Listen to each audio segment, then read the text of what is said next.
आज हम पढ़ेंगे फिजिक्स। फिजिक्स का चैप्टर 2 है। आज चैप्टर 2 का थर्ड पार्ट्स तीसरा पार्ट है यह। पहला हेडिंग विद्युत धारिता किससे कहते हैं। तो यहाँ लिखा है किसी चालक को दिए गए आवेश तथा चालक के विभव में होने वाली वृद्धि के अनुपात को चालक की विद्युत धारिता कहते हैं और इसे कैपिटल सी से दर्शाते हैं। तो कैपिटल सी इक्वल टू होता है क्यू अपान भी। तो क्यू जो है इसमें आवेश है और चालक के विभव में होने वाली जो वृद्धि है वो भी है और वृद्धि के अनुपात को यानी आवेश तथा वृद्धि के अनुपात को ही विद्युत धारिता कहते हैं और इसे कैपिटल सी से दर्शाते हैं जो वेरी इंपॉर्टेंट है। इसका मात्रक निकालेंगे सबसे पहले। तो मात्रक के लिए हम देख पा रहे हैं क्यू इस मतलब आवेश का मात्रक होता है कूलाम और नीचे भी मतलब विभव इसका मात्रक होता है वोल्ट। तो इसका मात्रक हो जाएगा कूलाम प्रति वोल्ट या इसे लिखेंगे फैराडे। इसको ऐसे भी लिखते हैं। इसका विमान निकालेंगे तो हो जाएगा एम इनवर्स एल के पावर -2 और टी के पावर 4 ए के पावर 2 और फिर ब्रैकेट में बंद कर देंगे। बीमा हमेशा ब्रैकेट में रहता है। नेक्स्ट है विलगित गोलीय चालक की धारिता का व्यंजक निकालना है। तो सबसे पहले हम ये देखेंगे कि गोलीय चालक होता क्या है। तो हमने यहाँ पे फिगर बनाया है, फिर समझाते हैं फिगर के माध्यम से आपको। इसमें हम लोग पहले फिगर बना लेंगे गोल आकार का। उसके बाद से एक लाइन ड्रॉ करेंगे जिसको हम त्रिज्या आर कहेंगे कि माना आर त्रिज्या का एक विलगित गोलीय चालक है। इसको मान लेते हैं कि आर त्रिज्या का एक विलगित गोलीय चालक है और इसे दिया गया आवेश जो है +Q दिया गया तो इसका आवेश है। तो इसे दिया गया आवेश इसके पृष्ठ पर समान रूप से वितरित हो जाता है। पहले तो मान लें कि आर त्रिज्या का विलगित गोलीय चालक है और जब इसको आवेश देंगे तो इस पृष्ठ पर समान रूप से वितरित हो जाता है। तो इसी को लोग बोलते हैं विलगित गोलीय चालक की धारिता। वैसे निकालेंगे इसका व्यंजक। गोलीय पृष्ठ के किसी बिंदु पर विभव जो होता है v होता है 1/4 पाई एप्सिलॉन Q अपान R होता है। ये गोलीय पृष्ठ के किसी भी बिंदु पर हो सकता है। यह विभव इतना होता है।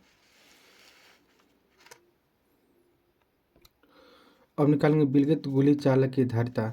तो C होता है Q अपान V। हमको पहले ही बता दिया यहाँ पे कि विद्युत धारिता है C होता है Q अपान V। तो C हो जाएगा और Q और नीचे हो जाएगा V का वैल्यू। तो V को निकाले तो 1/4 पाई एप्सिलॉन Q अपान R। तो हमें देख पाते हैं कि इस Q से ये Q कट जाएगा और नीचे हो जाएगा 4 पाई एप्सिलॉन और R ये चला जाएगा ऊपर।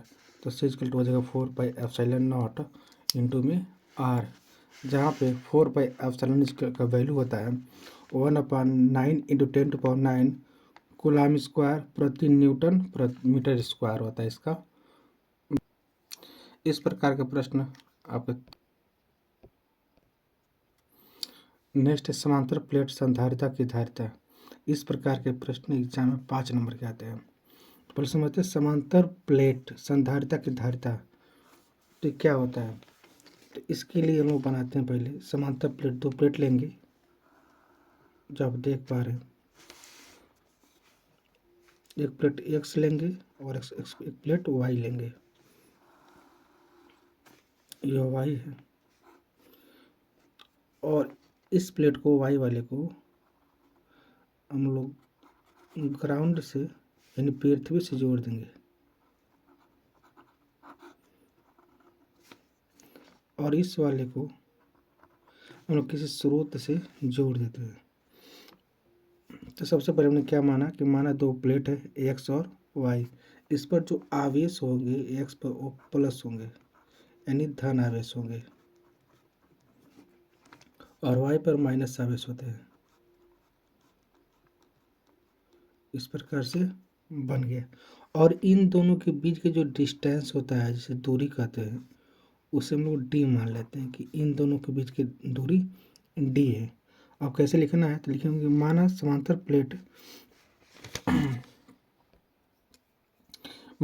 प्लेट संधारिता की दो प्लेट एक्स तथा वाई हैं, पहले हम मान लेंगे, और प्लेट एक्स को प्लस क्यू आवेश दिया जाता है जो इस प्रकार समान रूप से उस पर वितरित हो जाता है, और प्रेरण घटना के कारण प्लेट वाई की भीतरी सतह पर इतना ही विपरीत आवेश उत्पन्न हो जाता है, और माना प्लेट के बीच की दूरी डी है।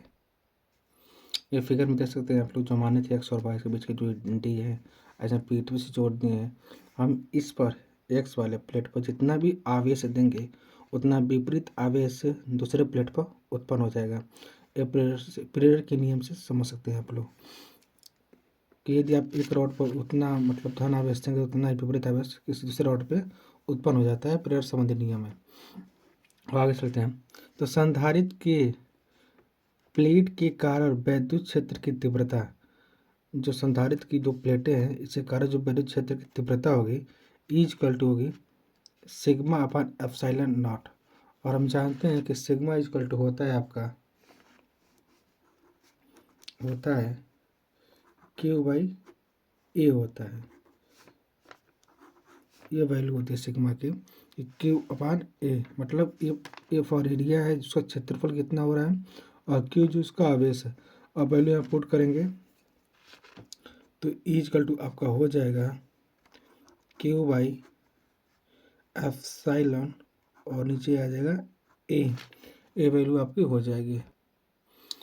ये कंप्लीट 3 स्टेप में हुआ है। पहला स्टेप था। दूसरा स्टेप यह है कि यदि प्लेटों की बीच की दूरी डी तथा विभवांतर भी हो तो इक्वल टू हो जाएगा भी अपॉन डी। और जब भी निकालेंगे तो जब भी निकालना है हमको तो इसका मल्टीप्लाई हो जाएगा ई इंटू डी हो जाएगा। अब हम ई का वैल्यू निकालें यहाँ पे पुट कर देंगे तो भी इक्वल टू हो जाएगा आपका क्यू अपॉन एप्सिलॉन ए और इंटू में डी हो जाएगा। और तीसरा पार्ट निकालेंगे समांतर प्लेट संधारिता की धारिता जो हमें निकालना होता था ये निकालेंगे तो सी इक्वल टू होता है क्यू अपॉन भी। अब यहाँ पे वैल्यू पुट कर देंगे लाकर तो आपको निकल जाएगा समांतर प्लेट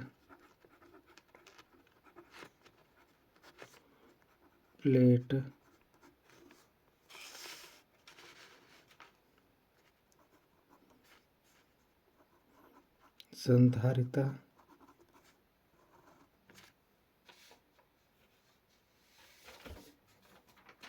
की धारिता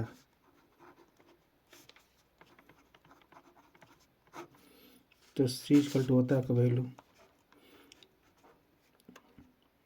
क्यू अपॉन भी। आप रखेंगे वैल्यू भी का तो क्यू इक्वल टू हो जाएगा एप्सिलॉन ए, और यहाँ पे क्यू में रहेगा अपॉन इंटू डी। इस क्यू से क्यू कट जाएगा और चला जाएगा ऊपर,